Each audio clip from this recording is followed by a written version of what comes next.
Sir, can you explain median? Median is For driveway and sidewalk, they are just usual like normal overlap. All right, they can be overlapped. like this one. As you can see guys, this one, kahit mag-click pa ako ng Control T for topology check, there will be no errors for them. Sidewalk and driveway are allowed to overlap. Like sa land cover trainings ninyo. Do you understand, guys? Yes, sir. But the median, how to... Median is a center island. Median is center islands. For this map, I cannot see any center island, so sorry for that. Maybe sa ibang maps,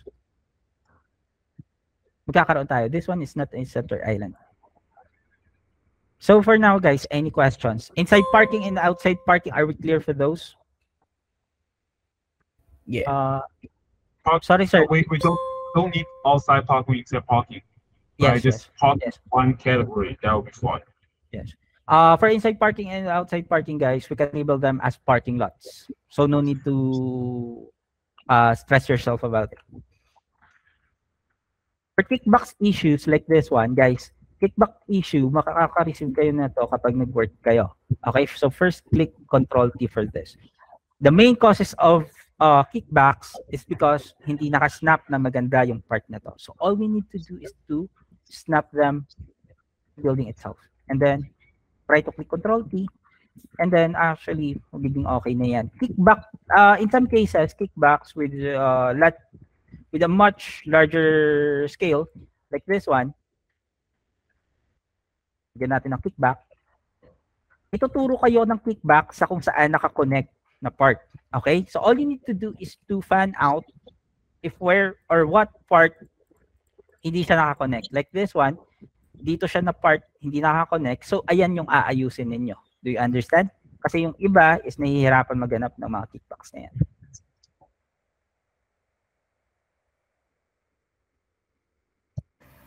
Excuse me, sir. Yes? Dapat po ba clean lahat, merge lahat ng mga connected lines? I think not. It is unnecessary. Okay, sir. But we should fix for this kind of errors, please guys. If possible, pag nakakita kayo, fix na lang natin yan. Kasi hindi pwedeng naka-overlap yung mga ganyan. So, sir, wala nang long driveway. Wala lang long driveway niyan, sir. Puro na... Yes, no long driveways. We just have to label for driveways, unpaved driveways, road, unpaved road, parking lots. Sir, pag may parking sa road, it will be prioritized as road, I think. No inside parking. Boss? Question? Yes? Tulad po ka... Sir, may tanong lang. Yung pag mag-i-label ka ng mga parking, mga Sorry po, hindi kita marinig. Can you type na lang? Can you type na lang po? The benchmark, sir. The benchmark is on the sheet or the document itself. Check na lang sa baba. Boss, katulad dun sa example na task mo kanina, meron kasing may na-label na road and it's not connected. Diyan, tulad dun, malapit sa parking. This one? Or the other? No. This one? Yung kabila, sir, yung kaninang map. Ito? Sa may left side, ayan, may road na naka... Left side. Sa baba side. Yan. Up, konting up. Next po nun. Ayan, yung parang road na hindi connected. Road na hindi connected. Yeah, that one. This is not a road. This is a sidewalk, I said. And there is a missing sidewalk for this one. Missing sidewalk. And we can ignore small missing sidewalks, like Sir Pauline said, mostly backyard sidewalks. But for this one, it is much bigger, so we can label them as sidewalk. We should fix for them actually. And guys, try to use Arc tool while fixing this. Possible, try to capture the curves and try to make the label as beautiful as you can. And do not use letter S tool for this kasi pangit yung mga gawa ni minsan, which is ginagamitan nyo ng S tool, much rugged yung surface niya or yung corners niya. This one, we can label this as missed sidewalk. We should fix for that actually. Sir, how Yes. about the cover by trees about driveways, sir? Houses? Covered by trees na driveways. Okay. So I think we can ignore ambiguous cases which is covered by trees, right, Sir Pauline? Am I correct?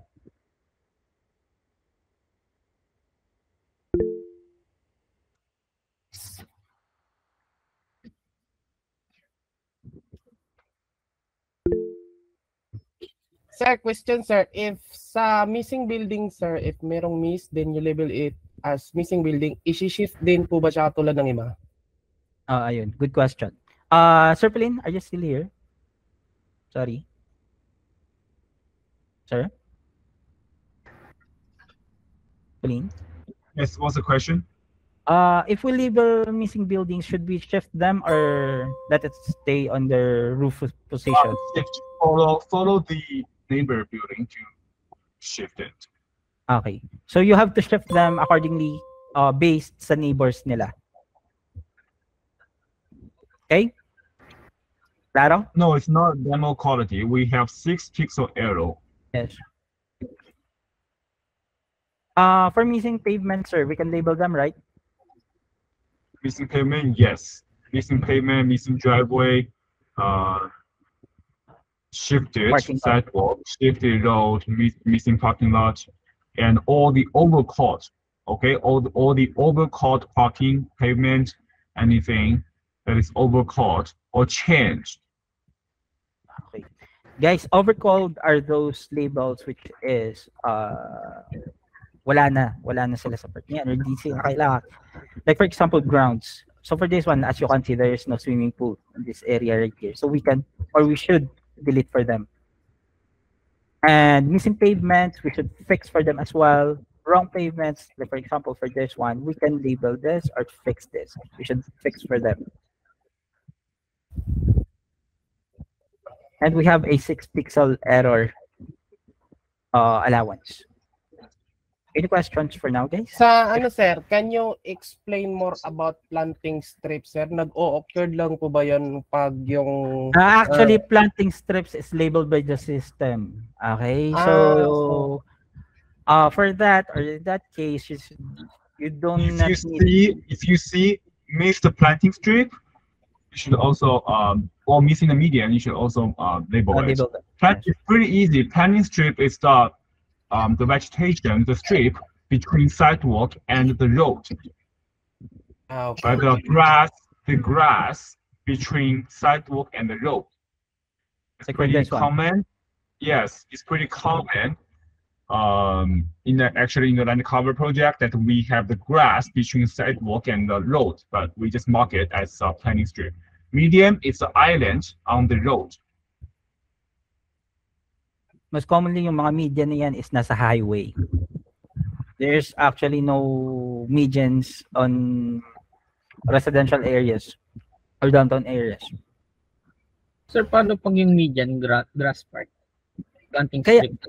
Yes, median planting strips. Center Island pa rin yan. Pag Center Island pa rin, we should label pa rin naman as median. Planting strips is on the side of the road,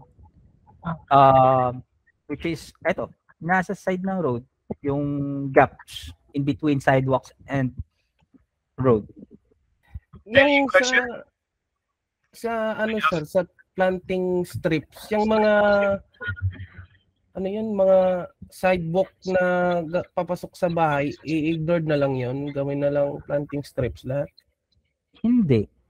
Yung nasa picture, ang daming mga ano sidewalk na ano? Ano? Parang yung sa picture, sir, yan, no? Yung mga this is not planting strips, okay? This is Hindi. lawn. Sa baba, sir, yung ibig ko sabihin, yung mga sidewalk na yan, na connect, papasok, papunta sa bahay, i-ignore na lang. Ignore nga them, okay? You can ignore those small missing sidewalks. We should only fix for those small sidewalks if there is any missing parts or shifted.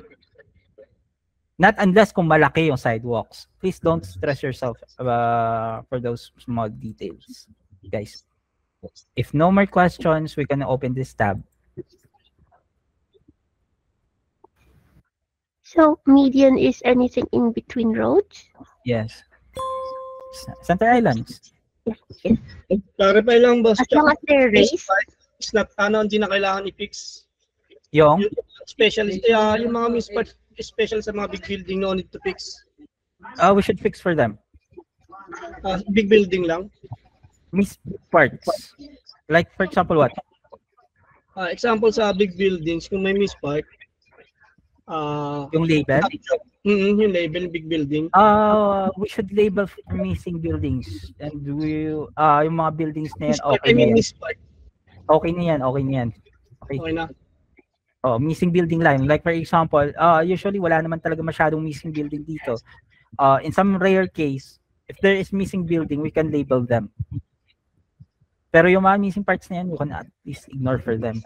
Actually, this is a very easy project na lang din naman to. So, hindi na natin pahirapan pa yung sarili natin for those small details. Thank you. Okay. If no more questions, guys, I will send the attendance. Please. Okay. Excuse me, sir. Yes? Nalilituhan po kami sa benchmark. Pwede po pa-explain? Benchmark natin is yung density level. Density level between 0 and 1, we have 10 seconds per task. 10 seconds per task. 1 to 10, we have 650 seconds. Am I correct, Sir Pauline? You're still here? Nag-left na ata, sir. Okay. So, again, buildings. Buildings per hour. Buildings per hour. This one, wala tong buildings. We have to check for those density levels here between 0 around 10 seconds lang. So, yung density level natin again, we have from 1 to 10, we have a 650 buildings per hour.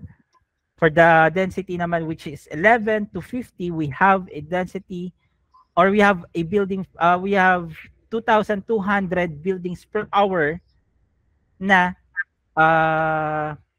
you call this, na benchmark. For 50 to 100, we have at least 3,000 buildings per hour na benchmark. Do you understand? If ever nalilito pa rin kayo, like for example, this one, 1, 2, 3, 4, 5, 6. So, papalo ito, 6 buildings na yon. Okay? So, papalo ito sa 650 buildings per hour. Okay? Masaseparate yung mga gawa ninyo sa system itself kapag nag-compute na. So, kagaya masasegregate po. Masasegregate yan. Like for example, mga buildings na to, or mga maps na to, which is 1 to 15, or tama? 1 to 15? 1 to 10, sorry. Buildings that are lower than 11, that would be 1 to 15, masasegregate ito. Okay? So you have to fix for them as fast as you can. Kasi yung benchmark dito is 650 buildings per hour. So kung ganito ka konti, dapat mas at least bilis-bilisan natin, pero try to maintain yung quality natin.